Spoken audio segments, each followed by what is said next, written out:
This is a Platinum Explosion special where myself and Ciaran are replaying The Last of Us and discussing our adventure ahead of The Last of Us Part 2. Today we're talking about the final chapters of the game.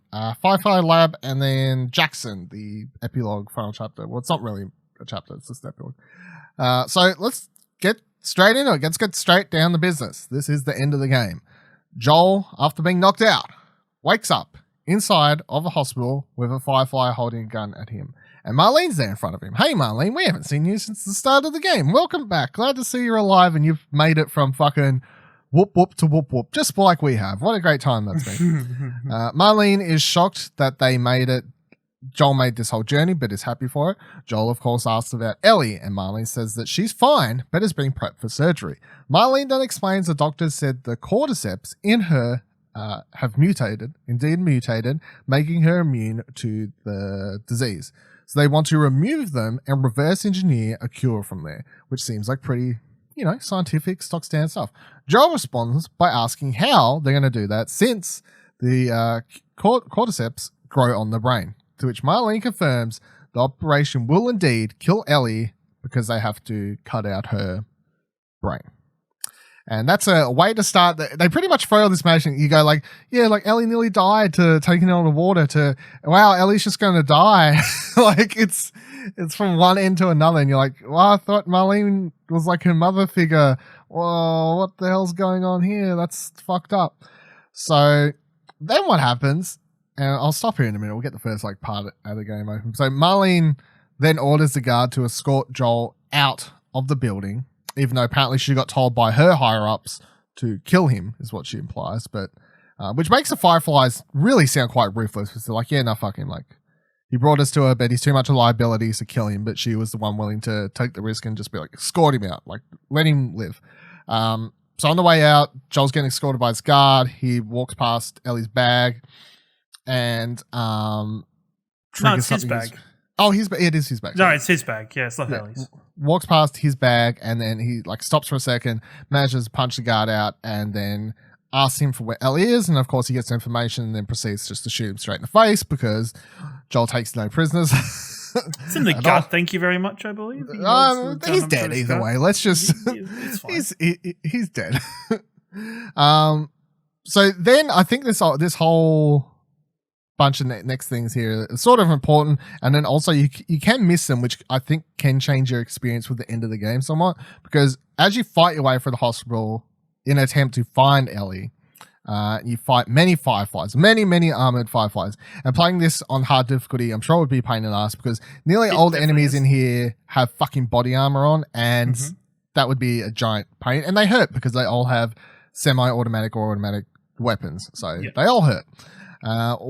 But you can find a couple key audio tapes or voice memos left by key people, which I feel like if you don't get or don't find, you're kind of missing out the full explanation of what's going on.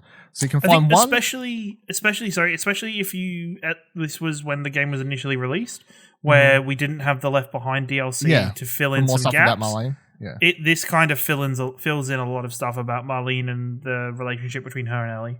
It does, yeah.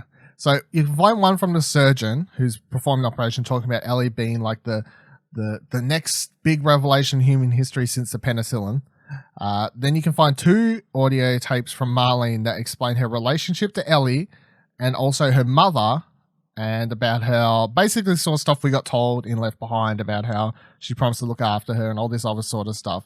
Although none of this implies that she was involved as the Fireflies, whereas I feel like the Left Behind DLC more implies she was involved with the Fireflies. This does imply, though, that that Ellie's mother's dead. Yes. Like, this very specifically says she's implies that she's dead. Yes. Which is interesting when we've talked about conspiracies and theories Last for of Us Part 2. Last of Us Part 2. Yeah. But I think having one character believes a character's dead doesn't, apocalyptic it's like, world is this just like smoke to kind of throw us off? Is this actual information? Well, even if they wrote her dead, doesn't mean they can't. Yes. They could change it and be like, yeah, but Marlene had it wrong. And everyone would be like, yeah, fair enough. Like, whatever. It's very easy to explain around that if that's what they wanted to do. So Yeah, you can find out more information about her and her mother, and it also you get to hear her talk about how she isn't happy to be doing what she is to Ellie, and how she raised Ellie kind of like her own kid, and very much talks about her with a love for Ellie. However, she is doing what she believes is the right thing, what Ellie would want to do, and also what Ellie's mum would want Ellie to do in this situation, and that's why she's willing to go through with it, no matter how shit she's feeling about it. And I feel all of that's necessary, especially when Marlene just before is like, yeah, I got to do this, fuck you, bye. It's necessary. My only thing, and it's the thing that makes me probably accept Joel's choices a little bit easier than other people accept them at the end of this game, is the fact that the Fireflies, for me, are just as bad as Joel. Because they don't give Ellie a chance to make the actual decision herself. Mm-hmm. People just keep going, this is what Ellie would want to do. Like, they don't wait for Ellie to recover from almost drowning. They don't give her the option. They're just, she's still unconscious from drowning. Yeah. We're doing it right now. Yeah. Like, we're not giving her the choice. And I think that's my biggest thing, where I'm like, no, that's messed up. Even though you deeply know that Ellie would have still gone through with it, you still need to give her that choice. You still need to allow her to make the decision to give her life away. And I also think Joel would have accepted it more if Ellie had made that decision. Or she could have talked him into... Or talked him... Like, if Ellie had made the decision and she could have that discussion with Joel, Joel wouldn't do what he does. No. I think it's just because of the haste of the Fireflies and how quickly they're like, man, like, as a general organization, they're kind of like, this one life to save many is worth it. We'll give up this one life without her choosing to save many. And even though Marlene's like, oh, I hate that I'm doing it, but I'm still doing it, I'm still like, no, you're not making the right decisions here. Like, you have, like, there's still something. You still have to give the person something because they are a human being. Mm-hmm. Yeah, I definitely feel like Wheel's hitting it on the nail on the head with the whole...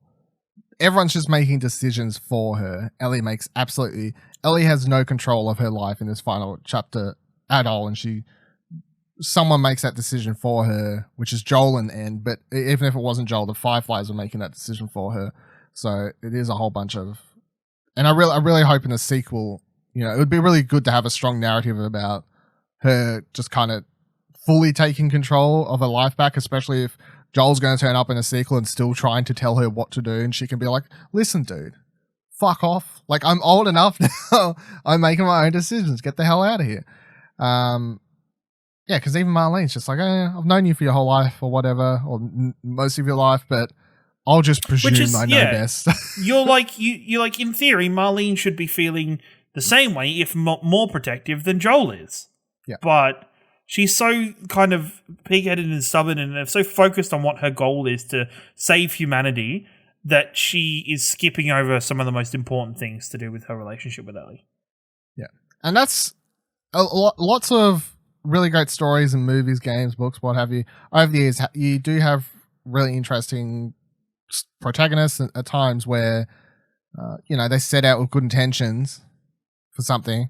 They get so lost in their cause that they lose sight of what they were kind of doing it for, or lose attachment to normal reality and humanity, which it seems like the Fireflies are a bit. Like, I like to imagine they started out as this sort of Green Roots guerrilla group out to save the world when the government was giving up, because that's what we're told at the start of the game, Yes. Like, the government's given up trying to save the world. They're like, fuck looking for a cure. We're just going to make sure everyone stays along. Fireflies, fuck them, we'll kill them. Fireflies is like, we're looking for a cure still. So the game sets you up to be like, Fireflies are great. By the time you get to the end of the game, it's like, Fireflies, they really seem like they're mean people. And that's the thing where it's like, when you look at it, it's kind of, from a more logical point of view, it's kind of like, isn't it kind of a smart thing for the government to be like, all right, let's stop. We've spent 20 years looking for a cure. We can't find a cure right now. Let's put our energy into making sure the people that we do have stay alive and can live and can prosper, and we can set ourselves up for the future. And let's not continue to, at the minute, pump money into a cure that we don't know if it's going to work. It's just one of those things where you're like... Is it taking money in an apocalypse to at least be like, the doors are open to find a cure still? It's taking resources from them, I think, is their kind of... And the government do it in the wrong way. Like, they're doing it in a very martial law kind of way. But, yeah, I think it's just two different... There's lots of history to this game franchise and world that I still don't have answers to, which is, why the fuck aren't the government ever just like, hey, Fireflies, just like come chill with us, look for your cure... You know, like we can work together. Maybe that's the way. It's because of just the animosity between the two groups. Because the Fireflies, in many ways, even though they're adults, they mainly feel like a teenage rebellious group that's like, fuck the government, man. We're here to do our thing and to look for the cure because we're number one. And it's like, it's just like there's just this weird kind of like adolescent almost animosity between the Fireflies and the government in a very weird way. It's looking back on the game, it's weird because I'm like, there are not many people and or groups in this game that I actually would say are good people. But I think that's the point of the game. I think everyone's bad. Relatively, and I think it's something what Neil's trying to say through this game is, to survive in this kind of world, everybody has to make some pretty shit decisions and be overall bad people just to live. Because good people get taken advantage of, they make shitty decisions, they do things that get themselves killed. So the people that have survived this long are either extremely lucky or they've made some really tough decisions that they're going to have to live with. When you think about only like good characters, mainly good characters in the game, they're just like the kids. You got Ellie, Sam... They they're young, but that's because it's their innocence. Yeah, and I think very much by the end of this game, Ellie has lost a lot of that innocence. Like she's definitely the Ellie at the start of the game could not have John Rambo'd her way through the resort and fought off and killed David. Like she couldn't have done that, and it's just sadly what has happened and what she's had to go through to make sure that Joel can survive and that she survives. So Joel eventually finds the operating room after fighting through a whole heap of people, and he runs in just in time as there's these operators standing there about to do work to save Ellie, and he picks her up, and then you do the sequence where you're running through the hospital, dodging fireflies, alarms going off, people chasing you, pretty epic stuff.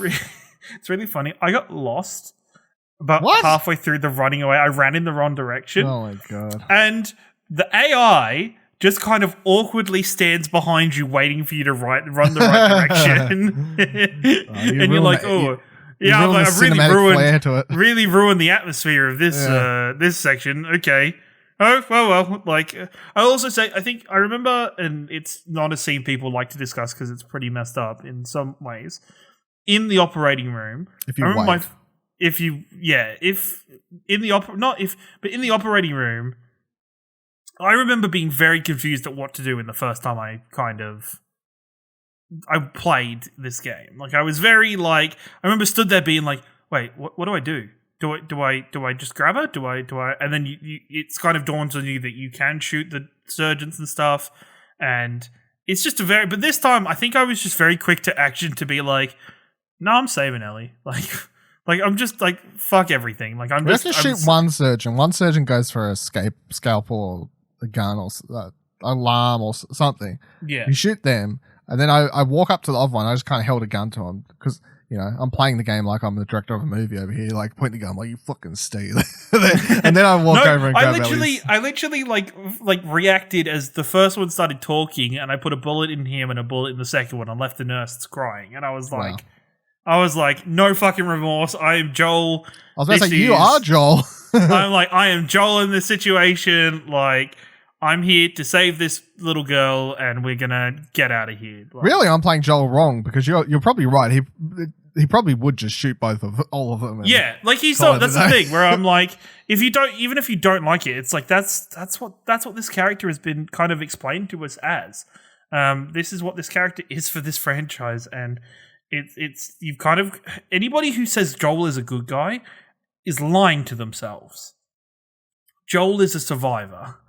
that does that's whatever it takes to survive. Yeah, that's the key factor, and we'll get into it a little bit more in a minute. But like as we briefly went on about last week, I think Joel's a bad guy, and that's why I don't like him. Although I enjoy participating in his story the same as I do Walter White in Breaking Bad. And I do think if people are like, I really like Joel as a character or whatever, that's fine as long as you accept the fact that he isn't actually a good guy. Like he does lots of fucked up shit. There's the other thing where you kind of have to go, well, in this world, there's really no such thing as good and bad.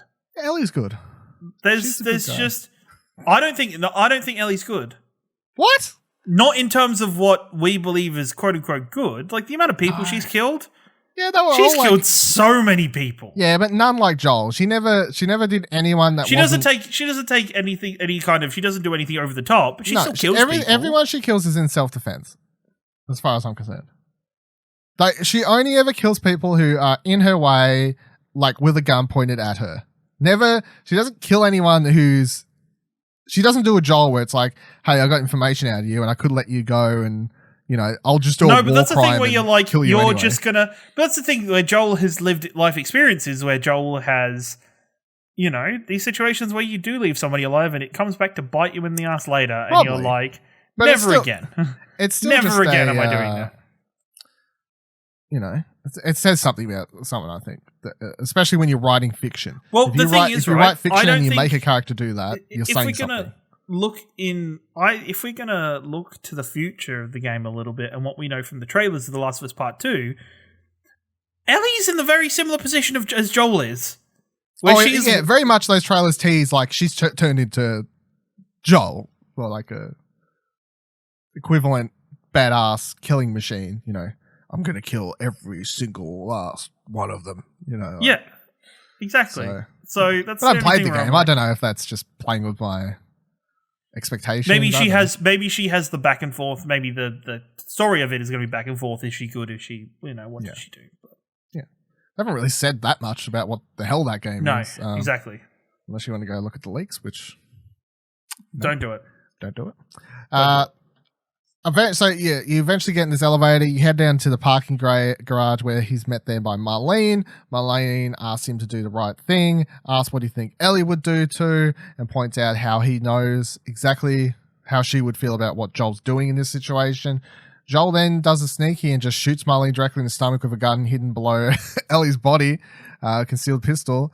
Then goes and puts Ellie's body into a car, and then walks up to Marlene, who's begging him to let her live. Please let me live, Joel. Please let me go. And Joel responds with death itself in his breath, and then just goes, "You just come after her," and then bang, shoots her in the head. Like stone cold killer. I remember being shocked the first time watching this, and especially because they play this in a way that's very cut up, so you don't. Yeah, I wrote it in actual order where they cut away. Yeah, you wrote it where it kind of flicks back and forth, but I was grinning the entire section of this. You're section. A sadist. No, because I'm like, fuck yeah, Joel. Like, Marlene was not a bad person, but she made bad decisions. So does Joel in a lot of ways. Yeah, but that's okay. But that's okay. That's not the answer to that. That is not okay. But it's just Joel making a decision that is protecting the person that he cares about the most, because he didn't ever have that choice with Sarah. When he lost Sarah, he didn't have the choice to try and protect her. 100%. The ending of the game is literally supposed to mimic the start of the game, except for this time he takes control of the situation. Like, he's literally carrying his new daughter like he does at the start of the game with his real daughter, Sarah, and then he gets stopped by someone with a gun, just like at the start of the game, who says for him to do something, except for this time, he shoots them. I'm pretty sure it's supposed to give you the exact same Yeah, exactly. It's just like... Where I'm like, it's this game is just, not to go on it too much more, but shades of grey. It's not black and white. It is shades of grey. 50 shades of them, I'd say. No, not 50. No, that's awkward. No, Dylan. It is, but no, it's very much Joel just made his decision that, sorry, Marlene, you're trying to do the quote unquote right thing in your eyes, but this is the right thing in Joel's eyes. So you lost out. Supreme power. Sometime later, Ellie wakes up the car and asks what happened. Joel explains that there was dozens of immune people inside the hospital, dozens of them, and that they've given up making a cure as well because they can't figure it out. So they're like, fuck it, we'll go and try to do something else.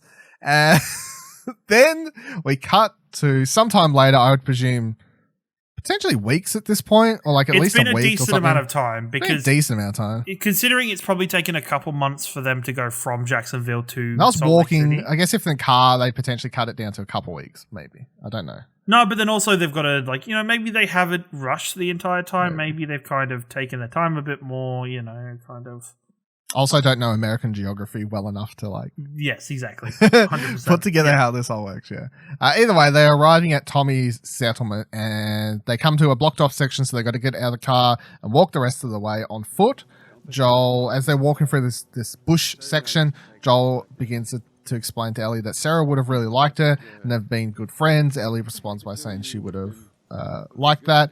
Once they reach the top point of the cliff and they're looking down on the settlement and they're about to head down there and go join up with everyone and live a happy life, Ellie tells Joel to stop for a second and she explains how she's feeling. And by the way, remember weeks ago where I was like, surely I swear in my memory there's a part where she explains what happened to Riley. When watching this part, I was like, I knew it. I knew it would happen in the game.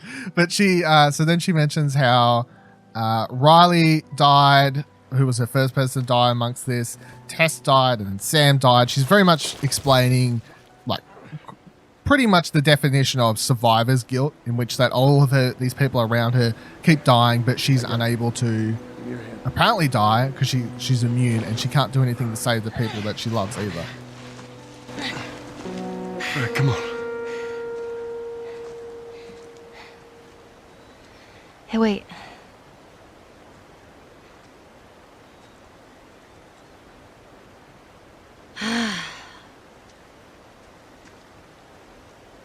Back in Boston, back when I was bitten, I wasn't alone. My best friend was there, and she got bit too. We didn't know what to do. So, she says, let's just wait it out. We can be all poetic and just lose our minds together. I'm still waiting for my turn. Ellie. Her name was Riley, and she was the first to die. And then it was Tess. And then Sam. None of that is on you. You don't understand. I struggled for a long time with surviving. And no matter what, you keep finding something to fight for. Now, I know that's not what you want to hear right now. Swear to me. Swear to me that everything that you've said about the Fireflies is true. I swear.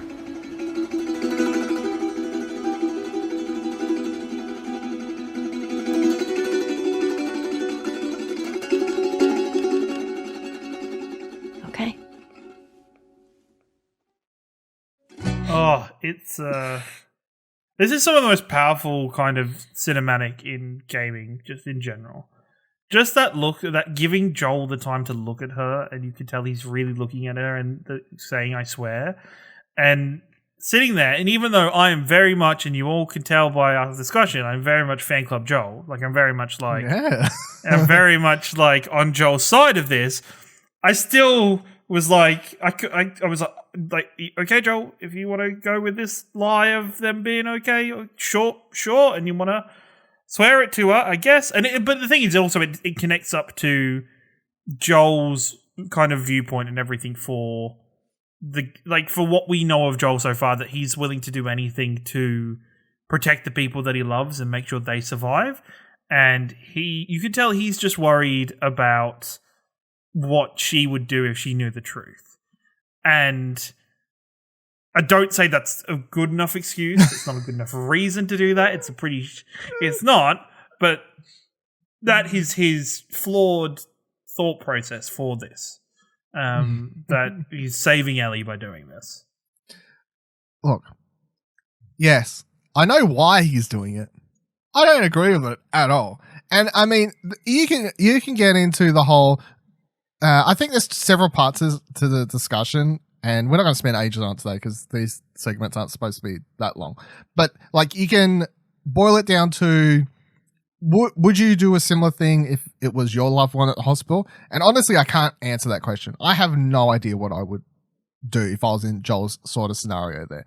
I would like to think that I would do the thing we was talking about before, where it's like I wouldn't want to make the decision, but potentially save them and then not lie to them and let them make the decision. I don't know, like there's a middle ground potentially, but I feel like especially when I played it the first time, I was kind of all on board the Joel train because I was like, these people don't seem as good as I thought they were led up to be. I'm saving her. This is great. The part where I turn to team Joel's actually the bad guy is everything from the car right onwards. I'm like, just how confident and the lies that he's telling, and the fact that he's wanting to set up a life with this girl and like set her up as his new daughter type scenario, and the fact he's willing to set up all these lies, these pillars of lies around their life, and then he's going to be completely okay living in those pillars of lies. And these are massive lies There's that not change. That many pillars of lies. They are. They're Just massive. They're going to change the way that Ellie thinks about life. It is, because she lays it out. She says, all these people have died. She basically explains that she wanted to find a cure. If she could become the cure, she would do it. 100% she would have died to do the cure because she has this survivor's guilt going on. And then if she died, knowing that she could save the lives of other people like her and Riley or all these sorts of people, it would mean that would make her feel so much better about losing all of her friends and all these people. So Joel saying that there's no way for a cure anymore, that takes away an entire part of her life, which may have been about to finding a cure. Because I believe even if the Fireflies couldn't find the cure that day, I believe that the rest of her life, she wouldn't have stopped looking for a way to find a cure. Because I believe that she would have made it her mission to find a cure, because that's the way she feels about it all. So he takes that away from her by saying it's over, it's done. He takes that away from her, but I think you've hit it on the head with the fact that this could be something that is going to be very prevalent in part 2, is just her taking back that control. But just everybody takes control away from Ellie. Joel just does it in a bit of a different way that is kind of, that messed up, and the lies make it a lot worse than what it is. But it's just, I really hope, and I don't know why I even need to hope it, because I think the world of Neil Druckmann as a writer and the team at Naughty Dog. But I hope that it isn't just, that The Last of Us Part 2 isn't just F Joel, you screwed up my life, you did all this dumb shit, F you, where we will be more of a everybody around me is continually trying to take control and choice away from me. That they do kind of reflect on the fact that the Fireflies were just trying to kill her outright. Like, that they were just trying to kill her and take that choice away from her without her having that decision. I would love, I hope it's not the whole game or like a big part of the game, but I would definitely love if their relationship in the sequel is volatile to her coming to learn the truth and Joel getting his kind of comeuppance about it. And I think you can do it in a nuanced way that's not just like, fuck you then, and like, peace out, and then he's only in like the first 10 minutes of the game and then he's like gone, or some weird nonsense like that. I understand that this will piss off a big majority of the Last of Us player base, though, because I know everyone loves, like, I'm pretty sure most people feel like you, in that most people love Joel as a character, and they love the father-daughter chemistry, and they want that to continue in 2. However, I'm trying to be realistic about it. No, the thing is, I still want them to have that argument. I still want them to get to that boiling point. You just want her to forgive him? Well, not forgive him, but just to... I hope she has more understanding of Joel making that decision and stuff. That it isn't just at face value, just, giving him some kind of thought to what he did at that time. Well, I can see it being like, she finds out the truth and they have their talk and she's like, look, I understand why you did it, but also I'm never going to forgive you for this. Yeah. You know? But I also could see them being in a situation where she still needs Joel. Where she's like, look, I'm pissed off with you, but I need you to help me with what I'm doing right now.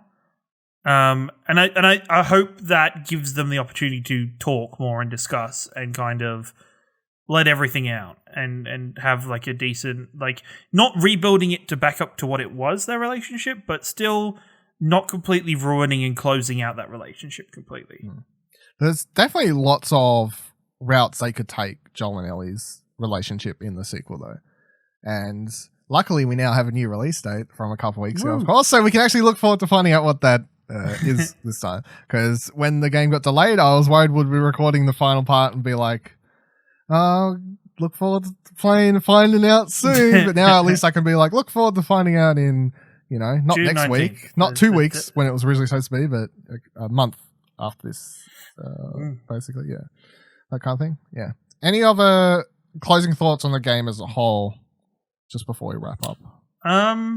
This game was, I loved playing through it again, just looking for the narrative and not just playing as a game, like playing on it easy. It made me understand that I'm at a point in life where I just want it to be the narrative. I don't need it to be a game all the time. Like we've talked throughout this series so far about the moments where we're like, man, somebody told them to stuff more game into here, didn't they? Like there's just random parts of just action. But I love this game, and I think playing through it a second time with I've had years to think about Joel and Ellie's relationship and to listen to Troy Baker and Ashley Johnson talk about the characters more, and then to play through it again and just really experience those two, and kind of without all the kind of suspense and wow and like without the unknown of what's happening in the game, to really be able to take time to enjoy that relationship and to really get myself kind of enveloped by their characters. I think it was just, I'm really grateful that we've played through it again, and it's one of those things where I'm really grateful that I'm playing games again and I'm not, trapped playing Overwatch every day. It's been really good. Cool.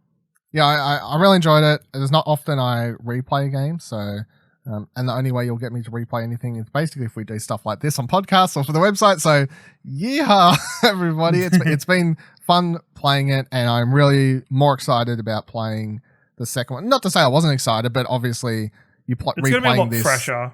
Yeah, I feel like I may pick up more subtle things when I play that one than people who haven't replayed it recently.